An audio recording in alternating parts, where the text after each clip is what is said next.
Well, I'll tell you, we've likened pub sing to church service because people are so, everyone knows the songs, everyone sings the songs together, everyone holds hands and sways with each other, there are lanterns on tables, and it's an integral part of the film, actually. It's what the film is centered around, is the White Hart Tavern and the community that brings. But it's such a wonderful place, and it feels like home. I'm concerned sometimes that the White Hart Tavern excludes people because it is such a popular spot for the folks who participate or come to the festival on a regular basis. And that mom and dad walking by, and it's not meant for young kids to walk into. It doesn't exclude anybody from sitting down and enjoying their meal and then moving on, but as the day wears on and pub sing draws closer, it's definitely for the folks who really enjoy the festival and really want to keep that camaraderie and atmosphere going. And I'm concerned that it become exclusionary for others, and that's why I wanted to offer some things around the fair site for other folks to continue their day without becoming immersed in that or not having to worry about being excluded from that. Because I do think it is important for the folks who do consider this their home away from home or a seasonal attraction that they want to participate in each year to have a spot that they can hang out in and enjoy with each other. But I do not want it to become something that is viewed as prohibitive, and for the timid or those not familiar with it initially, it can be intimidating.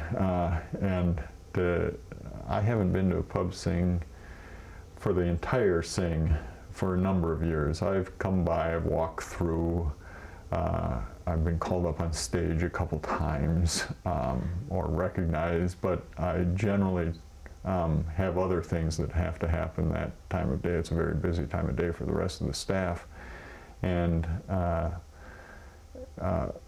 it's intimidating to me because I'm not in costume. I stopped wearing a costume a long time ago because people don't want to talk to the village idiot when they have a complaint, and or when I'm dealing with the police. It doesn't behoove me to stand there in tights and a jester's hat. Unless you're kind of willing to throw in with them, it can be an intimidating place.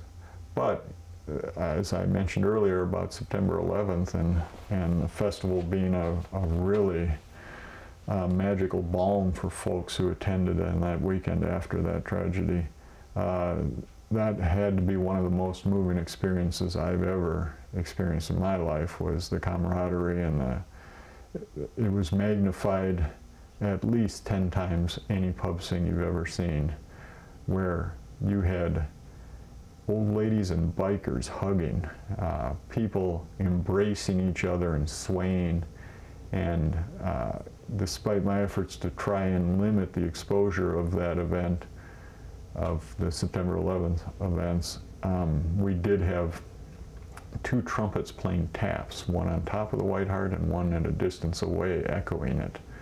And there was not a dry eye anywhere, and it really helped people grieve and move on a little bit. And you can, again, I've alluded to it before, it's that kind of experience by degrees that you can have. You can't have an emotionally draining experience every single time you go there. But you can have a fun experience, and you can say goodnight to your friends, and you know that you're going to meet again some other time there. William Huddle was our king for many, many years. In '88, Bill took over. We had an Elizabethan show prior to that on this location. And then after 2001, Bill died about a month after the fair. And Bill always ended the pub sing with his famous line, in this life or in the next, until we meet again, in this life or the next. And everybody raised their glasses. And Bill doesn't participate anymore, but he's there in spirit. And Bill was an immense man, 6'9" or so, and a great Henry VIII and really helped expand the pub scene that we had down there and created a great, he was kind of our Mickey Mouse. And we sure miss him. And Fred Nelson as Henry, everybody says the new Henry, but Fred's done this for a long time now. And Fred does a completely different type of Henry in a completely different way. And I really enjoy the work that Fred does as Henry, and I keep likening him to Richard Harris or Robert Goulet, and I think he has an aura about him that people really enjoy interacting with. I know that's a little divergent from pub sing, but that was actually just about to be my next question. Was, you know, awesome, you told me about Bill, can you tell me about Fred? So if you have any more to expand on Fred is the king, please feel free.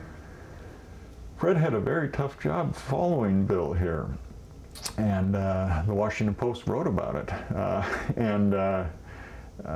Because there were so many people who were so friendly with Bill, and Bill made a very big impression. But Fred brought a real enthusiasm and energy to it in his new interpretation of Henry VIII that afforded us a lot of opportunities to go, all right, we had a great run with Bill, and now we're doing things differently, and here's a guy who can do it differently with us. And Fred has a great presence and on kind of an illuminating character about him, and in his ability to make people feel special and interact with everybody, from little kids to older women.